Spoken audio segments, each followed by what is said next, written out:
Hi guys, ഇന്ന് തിയേറ്ററുകളിലേക്ക് എത്തിയ കളങ്കാവൽ എന്ന സിനിമയുടെ റിവ്യൂ ഒന്ന് പരിശോധിക്കാം. പ്രധാനപ്പെട്ടത് എന്ന് പറയാൻ മമ്മൂക്ക, വിനായകൻ, ഒപ്പം തന്നെ കുറച്ചധികം നായികമാർ. ഏകദേശം 2 മണിക്കൂർ 19 മിനിറ്റ് ദൈർഘ്യം. കുറുപ്പ് എന്ന സിനിമയ്ക്ക് തിരക്കഥ ഒരുക്കിയ ശേഷം ജിതിൻ കെ ജോസിന്റെ ആദ്യ സംവിധാന സംരംഭം. പോസ്റ്ററുകളിലും ടീസറിലും ട്രെയിലറിലും ഉൾപ്പെടെ മമ്മൂക്കയുടെ പുതിയ മുഖമെന്ന് ഉറപ്പു തന്ന ചിത്രം. അങ്ങനെ പ്രതീക്ഷകളോടെ കാത്തിരുന്ന ചിത്രം കളങ്കാവൽ തിയേറ്ററുകളിലേക്ക് എത്തിയിരിക്കുന്നു. ഒരു വിന്റേജ് അറ്റ്മോസ്ഫിയറിലാണ് ചിത്രത്തിന്റെ കഥ നടക്കുന്നത്.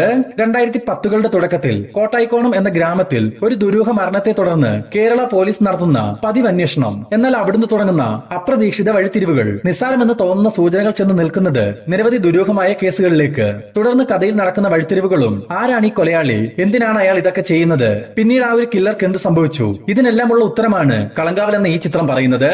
ചുവപ്പും കറുപ്പും നിറഞ്ഞ കാഴ്ചകളിൽ ഭയത്തിന്റെ മുഖം അന്വേഷിച്ച് നടക്കുന്നവനും തന്റെ ഇരയെ ഏത് വിധേനയും ഇല്ലാതാക്കാൻ ശ്രമിക്കുന്ന കില്ലറെ കാണാനാവുമോ എന്ന് അന്വേഷിച്ച് നടക്കുന്നവരും കൂടി ചേരുമ്പോൾ കാഴ്ചയുടെ പുതിയൊരു അനുഭവം സമ്മാനിക്കുന്നുണ്ട് കളങ്കാവൽ. പ്രകടനത്തിലേക്ക് വന്നാൽ ചിത്രത്തിൽ അഭിനയിച്ചിരിക്കുന്നവരെല്ലാം തന്നെ ഗംഭീരമായി തന്നെ ചെയ്തിട്ടുണ്ട്. ശങ്കർദാസ് എന്ന കഥാപാത്രമായിട്ടാണ് മമ്മൂക്ക ചിത്രത്തിലെത്തുന്നത്. തന്റെ ഇഷ്ടങ്ങൾക്കനുസരിച്ച് കാര്യങ്ങൾ നടക്കണം, അതിനായി എന്തും ചെയ്യാൻ തയ്യാറായ ഒരു കഥാപാത്രം. ഇതുവരെ കണ്ട മമ്മൂട്ടി ഭാവങ്ങളിൽ ഒന്നും പെടാത്ത ചിരിയും നോട്ടവും ആക്രോശവും ഒക്കെയായി പുതിയൊരു മമ്മൂട്ടിയെ നമുക്ക് സ്ക്രീനിൽ കാണാനാവും.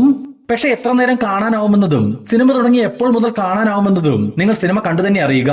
കണ്ട കാഴ്ചകൾ വെച്ച് നമുക്ക് അത്ര പരിചിതമില്ലാത്ത ആളാണ് ശങ്കർദാസെങ്കിലും പക്ഷെ നമ്മൾ പല പത്രവാർത്തകളിലും വാർത്താ ചാനലുകളിലും ഇതിന് സമാനമായ ആളുകളെ പറ്റി കേട്ടിട്ടുണ്ടെന്ന് തന്നെ പറയണം.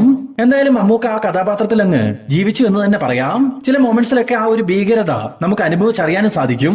എസ് ഐ രാജൻ എന്ന കഥാപാത്രമായിട്ടാണ് വിനായകൻ സിനിമയിൽ എത്തുന്നത്. അദ്ദേഹത്തിന്റെ പേര് പോലെ തന്നെ വിധിയുടെ നായകനായാണ് വിനായകന്റെ രംഗപ്രവേശനം.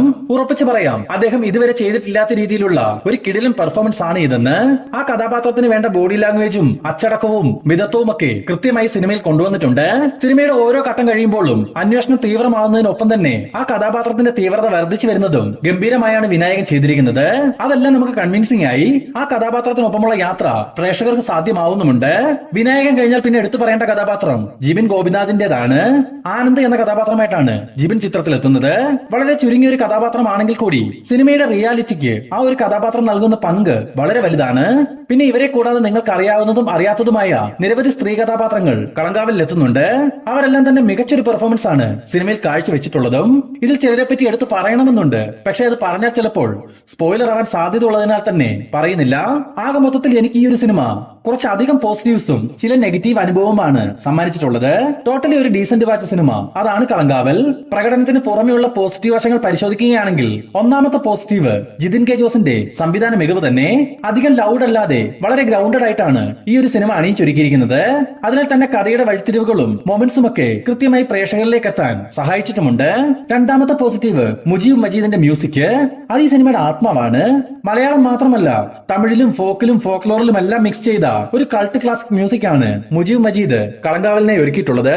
അതുപോലെ തന്നെ പ്രവീൺ പ്രഭാകറിന്റെ എഡിറ്റിംഗ് വർക്ക് മികച്ചു തന്നെ നിൽക്കുന്നു. കൃത്യം 58 മിനിറ്റിൽ ഇന്റർവെൽ, അടുത്ത 1 മണിക്കൂർ 20 മിനിറ്റിൽ സിനിമ കഴിയുന്നു. ആകെ മൊത്തത്തിൽ ക്രിസ്പ് ആൻഡ് ക്ലിയർ ആയിട്ടുള്ള ഒരു എഡിറ്റിംഗ് തന്നെ. ഇതിനൊപ്പം തന്നെ എടുത്തു പറയേണ്ട പേരാണ് ഫൈസൽ അലിയുടെ ക്യാമറ വർക്ക്. മികച്ചത് എന്നതിനേക്കാൾ മറ്റൊന്നും തന്നെ ഫൈസൽ അലിയെ പറ്റി പറയാൻ സാധിക്കുന്നില്ല. ഇനി നെഗറ്റീവിലേക്ക് വന്നാൽ സിനിമയുടെ കഥ പറഞ്ഞിരിക്കുന്ന രീതി എല്ലാവർക്കും കണക്ട് ആകണമെന്നില്ല. അതുപോലെ തന്നെ ഇതൊരു സീറ്റഡ്ജ് ത്രില്ലർ ഒന്നുമല്ല, ഒരു സ്ലോ പീസ് സിനിമയാണ്.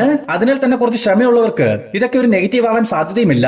ഇതിനൊപ്പം എടുത്തു പറയേണ്ടത് സ്ലോ പേസ് സിനിമകൾ കാണാത്തവർ കളങ്കാവൽ കാണാതിരിക്കുന്നതാണ് ഈ സിനിമയ്ക്കും ഒപ്പം തന്നെ നിങ്ങൾക്കും നല്ലത്.